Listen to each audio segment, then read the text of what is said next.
Башкалар белән дус тату яшәү, күбрәк дуслар табу үзе үк игелекле эш. Халыклар дуслыгы йорты җитәкчелеге мәрхәмәтле эшләр эстафетасын шушы девиз астында башлап җибәргән.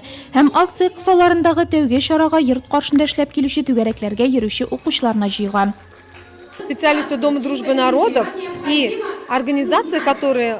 Халыклар дуслыгы йорты һәм биредә эшләүче оешмалар белгечләре бүген дуслык кулын суз акциясе оештырды.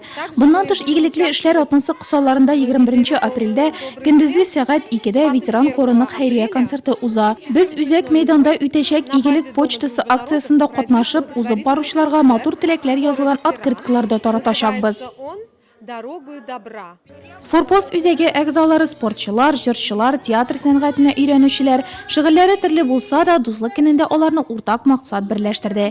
Ике командага бүленеп ярышканда моңа тагы җиңүгә омтылыш та өстәлде.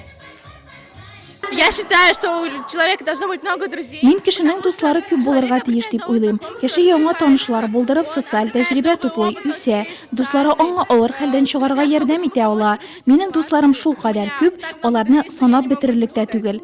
Язгы игелек атнасы акциясы быел 20нче тапкыр үткәрелә. Ул ирекле, шуңа да аның кысаларында узган чараларга керү бушлай, катнашу хуплана. Игелек кылыр өчен менә дигән мөмкинлек бу.